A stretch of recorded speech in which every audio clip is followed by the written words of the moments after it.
Olá pessoal, mais uma vez o professor Marco Túlio com o tema Fundamentos de Vibrações Mecânicas. Hoje a gente vai fazer uma exposição, um conteúdo de aula a respeito de vibrações livres amortecidas para sistemas com um grau de liberdade, né? Mais especificamente com a ocorrência de amortecimento viscoso. Então essa é apenas uma introdução, vamos a ela. Bom, né? Primeiramente, o que é?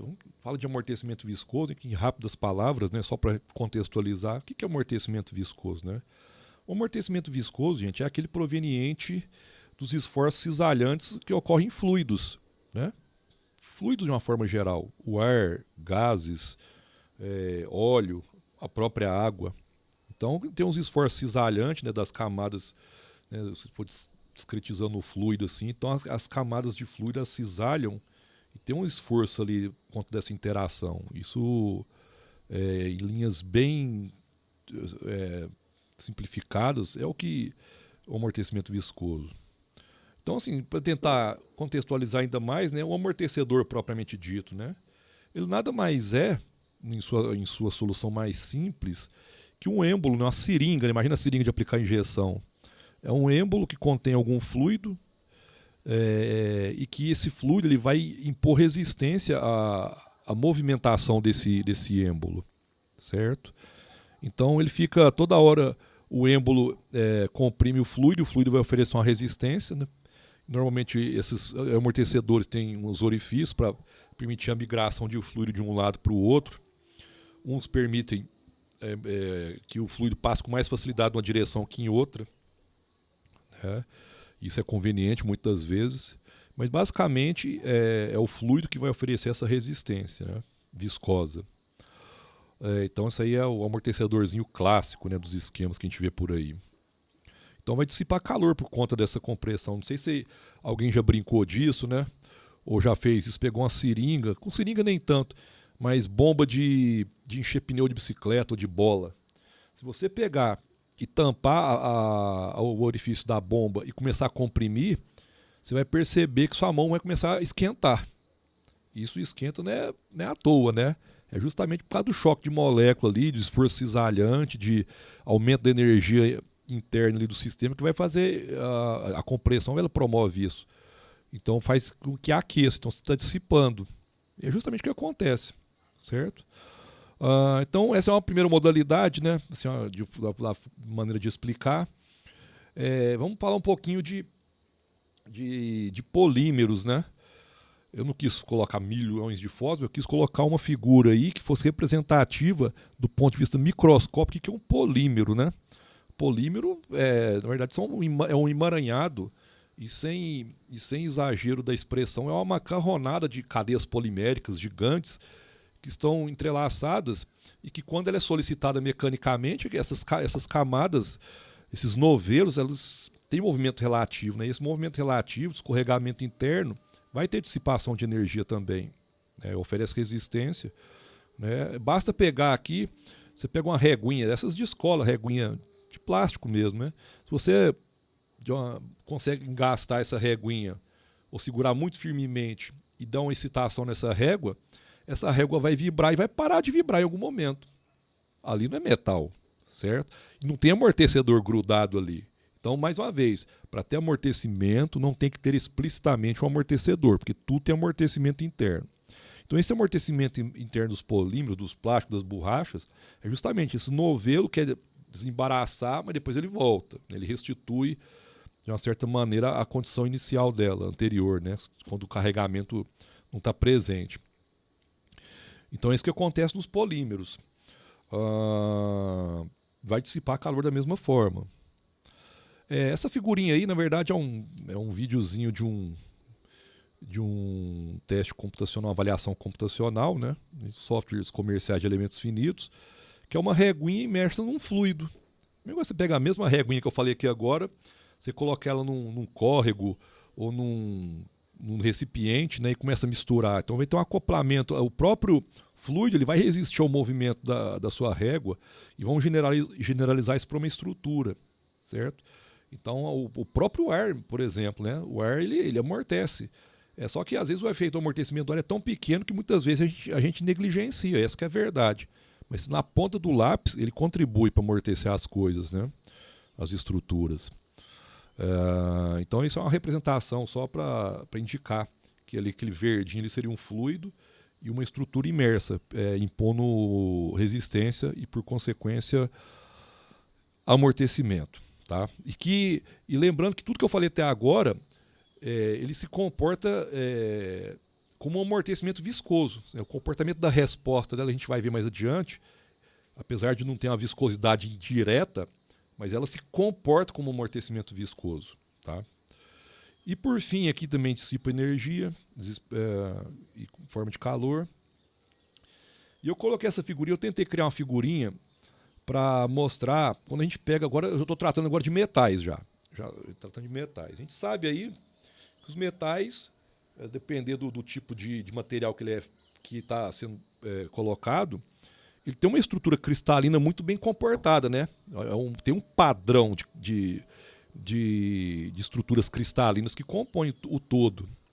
E eu tentei separar ali, imagine pegar uma morsa, né, igual está esquematizada aí, grampear uma régua ali metálica, no caso, e da mesma forma, você vai lá e põe a condição inicial, dá um tapa lá, aquilo ali vai vibrar e em algum momento vai parar. Em algum momento vai parar. Por que para? Tem amortecedor ali? Não tem, mas tem amortecimento interno. De que forma que acontece esse amortecimento interno? Então, como a gente tem uma estrutura cristalina muito bem comportadinha, padronizada, então ela se repete no todo. Então, nas junções desses cristais, que são bem característicos, existem os planos de escorregamento. Né? O pessoal de materiais sabe isso muito mais do que eu. Mas o engenheiro mecânico tem que saber disso aí. Então, existem os planos de escorregamento ali. Então, quando você impõe uma solicitação mecânica no material, esses planos de escorregamento, os cristais eles vão deslizar nesses planos de escorregamento aí, as estruturinhas. Então, imagina, ela faz isso dinamicamente, como se a mão estivesse esfregando, como eu estou mostrando aqui agora. Então, e vai propagando aquilo. Então, a dissipação justamente ocorre nessa resistência, desse deslizamento, nesse movimento relativo entre as estruturinhas que compõem o todo, que vai ter a dissipação. Aí, integrando isso aí tudo, vai ser a dissipação de toda a estrutura, no caso. Eu estou colocando o exemplo da régua, que eu tentei representar aí, para ficar mais claro. Mas é isso que acontece com qualquer estrutura metálica. Né? Tem um amortecimento interno devido a a ocorrência desses deslizamentos aí da estrutura. Tá? Bom, também dissipa na forma de calor, tudo, não tem jeito. Dissipou, você está gerando calor em função da dissipação. Bom, dito isso, vamos aqui tratar aqui como é que a gente equaciona, como é que a gente formaliza isso aí do ponto de vista matemático.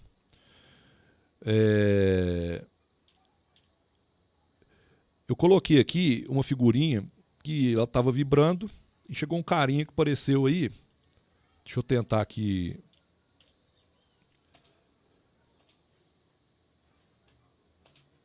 Olha lá, ele vibra e chega um cara, tira uma foto, o sistema parou, né?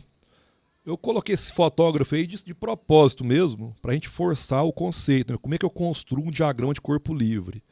O diagrama de corpo livre, gente, ele tem que ser construído é um frame, é uma foto do seu movimento vibratório. Nesse caso aí eu impus, né, eu decidi que a minha foto, o sistema estaria abaixo da posição de equilíbrio dele. Eu impus isso. Então é isso que aconteceu aqui. Né? Ele tirou a foto, estava para baixo. O que aconteceu nesse movimento? A mola inicialmente estava num comprimento neutro. Então teve uma mãozinha que foi descendo até num ponto que a força peso ia se equilibrar com a força elástica. Só que ele é uma coisa quase estática, né? Você põe devagarinho, então ela chegou numa posição de equilíbrio estático, que é determinado justamente por esse ΔST aqui. Ó. Esse ΔST a gente chama de deformação estática. Então, a partir daquela deformação estática que a dinâmica vai ocorrer. Então, por isso que eu coloquei esse triângulozinho aqui, para demarcar a origem da dinâmica do meu sistema. Para demarcar essa origem da dinâmica. É como você dá um exemplo aqui bem próximo da gente. Você vai entrar no carro, vai subir numa moto, a moto está com o peso próprio dela lá. Só que a moto não vai andar sozinha, né? Até criar moto autônoma, carro já tem alguns. Mas você subiu na moto, ela acomoda, recebeu a sua massa e ela vai chegar no ponto que ela vai equilibrar. Então é justamente isso. Eu dou sempre esse exemplo para comparar. Então depois que equilibrou, que você sentou na moto ou entrou dentro de um carro, você cria uma deformação estática. Então é a partir daquela nova configuração que a dinâmica vai ocorrer. Tá? Então vamos separar esse problema em parte estática e dinâmica, só para a gente entender isso aí. Então olha só, a gente pega fazer o diagrama de corpo livre da parte estática. Então a parte estática não tem movimento, então a força-peso vai se equilibrar com a força elástica.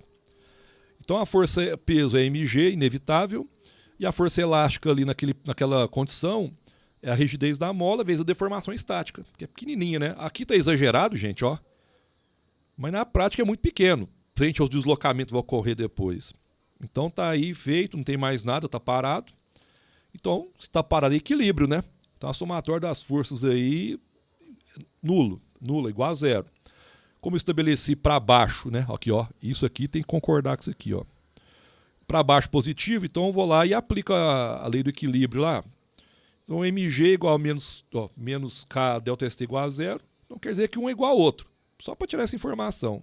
Só que o que me interessa aqui é a dinâmica do problema, né? Lembrando que vibrações é uma extensão da dinâmica. Para a gente não ficar, a dinâmica é outra disciplina isolada. Não, é uma extensão. Então a posição de equilíbrio é esse triângulozinho aí, preto, que eu já desenhei.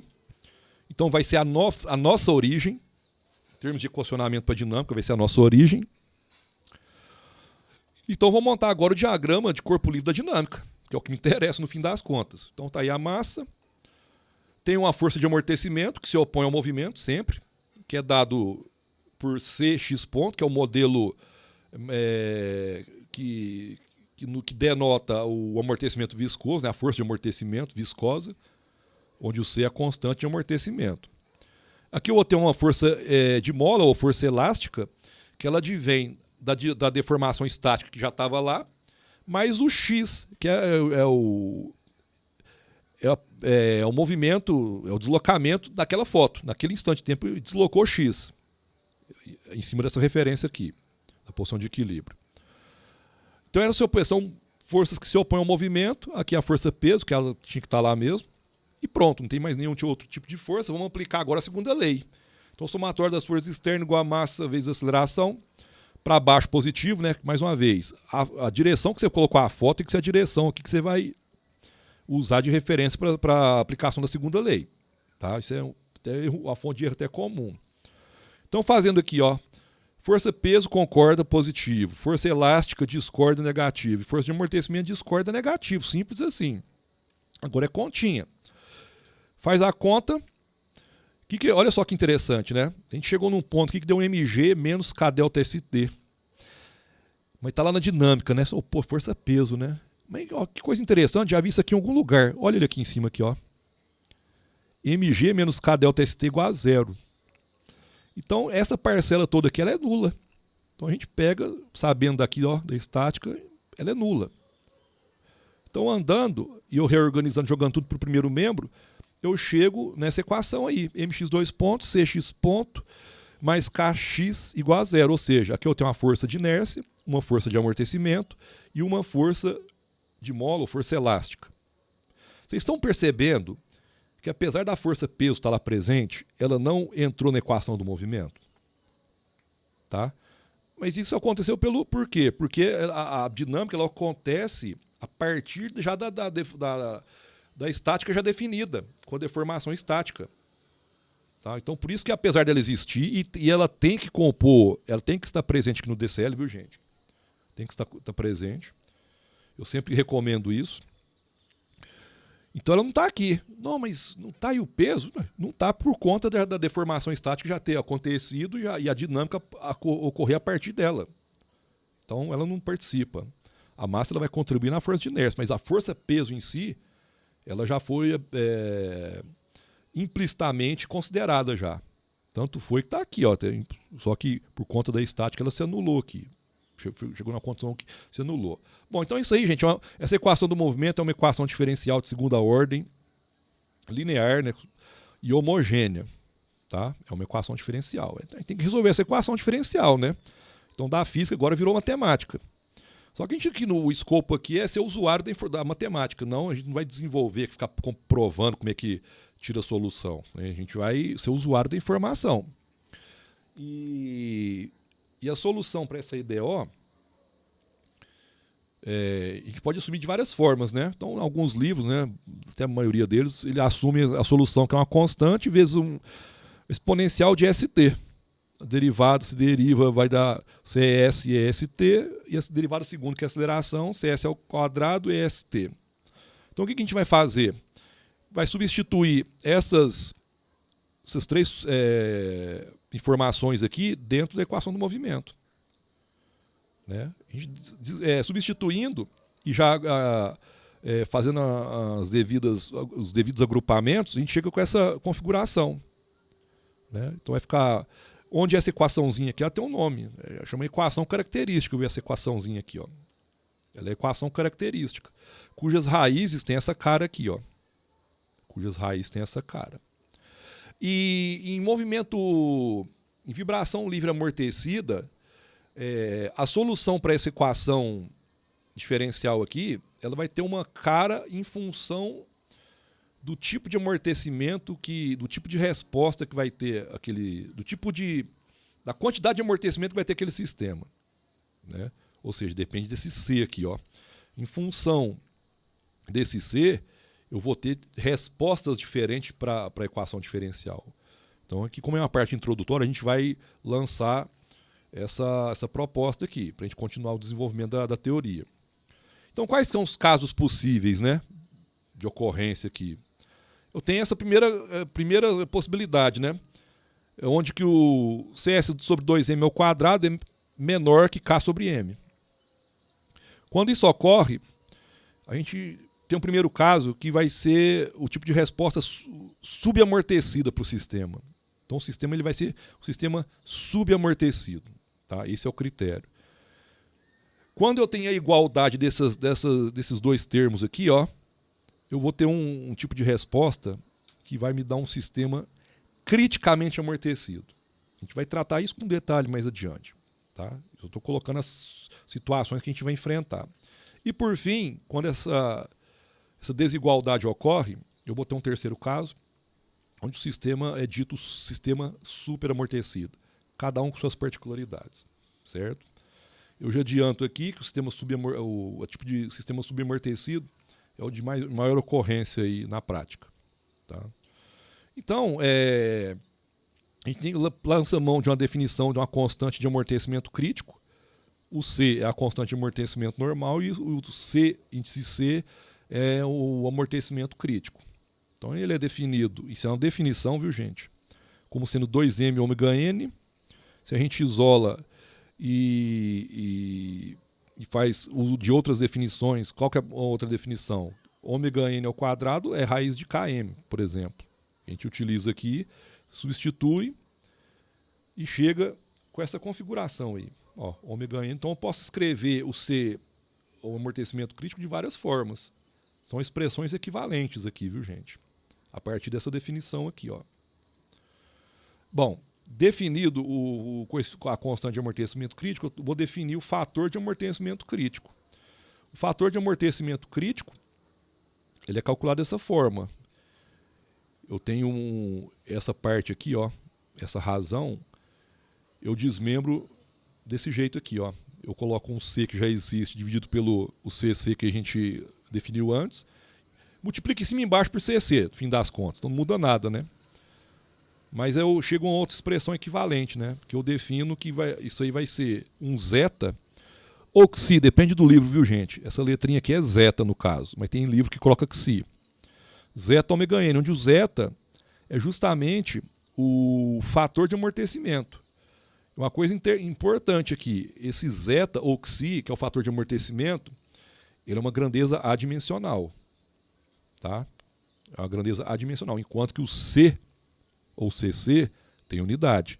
Né? No caso do C, a unidade é Newton vezes segundo por metro no sistema internacional. Então, se você altera para o amortecimento adimensional, as minhas raízes que tinham essa cara aqui, ó, passam até essa cara aqui. Só que a gente faz isso por uma conveniência matemática, viu, gente? Fica mais fácil de tratar. Mas são expressões equivalentes. São expressões equivalentes. Tá certo? Bom, então essa é só uma parte introdutória. Nas próximas aulas a gente vai expandir isso aí, vai tratar cada tipo de resposta isoladamente para dar a atenção devida, certo? Então é isso aí, compartilhe o vídeo se gostou. Espero que tenha sido útil e até o próximo vídeo. Até mais.